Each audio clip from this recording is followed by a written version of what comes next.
El monarca rus Pere I va ser un emperador monstruosament idiota. Un idiota i un idiota.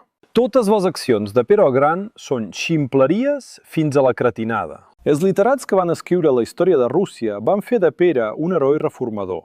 Els literats venedors tenien la tasca d'inventar una altra versió del passat. Han escrit moltes estupideses increïbles. Per exemple, la reforma del calendari. Es considera que anteriorment Rússia vivia segons el calendari de la creació del món. Pietro I va anul·lar aquest calendari. L'any 7208 de la creació del món es va convertir en l'any 1700 de la nativitat de Crist. Els historiadors russos i soviètics diuen que va ser un gran pas per la modernització de la Rússia endarrerida. Sembla que amb aquesta acció Pere va sincronitzar els calendaris amb els països europeus líders i va crear un espai calendari únic, en el qual és còmode dedicar-se al comerç, la producció, la diplomàcia i l'educació. Es declara que el Peter I va situar Rússia al mateix nivell que els europeus altament desenvolupats. Sonen molt bonic.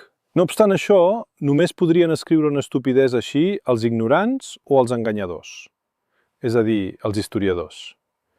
Vegem els fets oficials. Anteriorment, Europa vivia segons el calendari julià, però es va descobrir que el calendari julià no era molt precís.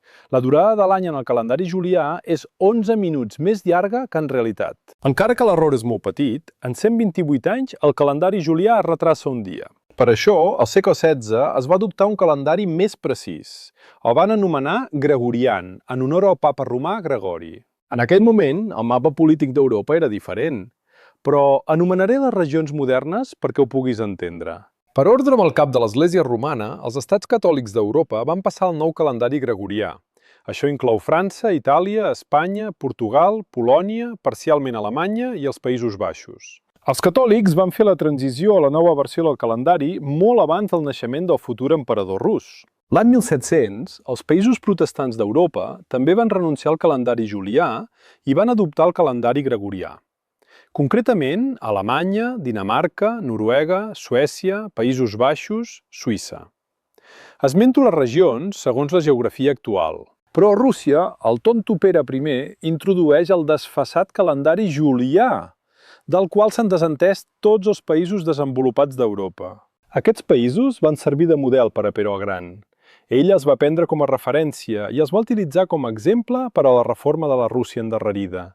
Així ho diuen els historiadors. Però la reforma calendarial de Pere no creava un espai calendarial únic amb els europeus. No millorava les relacions. Perquè les dates seguien sent diferents. Europa vivia segons el calendari gregorià. Rússia segons el calendari julià. La diferència entre els calendaris a principis del segle XVIII era de 11 dies. El canvi de calendari és un esdeveniment molt complicat. Caldrà fer una gran quantitat de documentació. Cal acostumar tots els ciutadans a un nou ordre. És difícil, és car, és pesat, això interromp durant molt de temps el funcionament dels mecanismes socials. Si es fa una reforma del calendari, cal agafar el millor, el més precís, el més nou calendari, el gregorià. Tants canvis socials importants com la reforma del calendari es preparen durant molt de temps. Primer es discuteix llargament si la nova mesura val la pena pels inconvenients i costos que sorgiran durant i després de la reforma. Sempre hi ha partidaris, sempre hi ha opositors. A continuació es parla de la futura reforma amb antelació a tota la població, per tal que puguin preparar-se.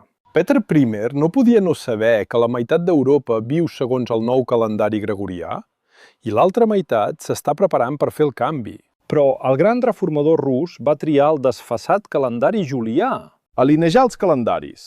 Rússia només podia amb Grècia, Bulgària, Romania i Sèrbia. No van passar al calendari gregorià. La història no considera aquests estats com a països líders d'Europa en aquell moment. A més, aquests territoris eren parts de l'Imperi Otomà. L'any 1700, Gran Bretanya no va introduir el calendari julià, però ho va fer a mitjans del segle XVIII. Rússia va passar al calendari gregorià només a principis del segle XX, després d'una revolució molt cruel. El fet històric del canvi de calendari a Rússia no s'ajusta de cap manera a les explicacions dels historiadors. Això passa sovint, perquè la història és inventada per mentiders. O bé el Peter el Gran, juntament amb la direcció de l'Imperi Rus i els científics de les acadèmies i universitats, eren increïblement estúpids. Imagina't, tots els ministres, tots els gestors, tots els científics, idiotes, sota el lideratge d'un emperador boig. No entenien què estaven fent i van agafar un calendari obsolet. Així és com resulta de la història oficial.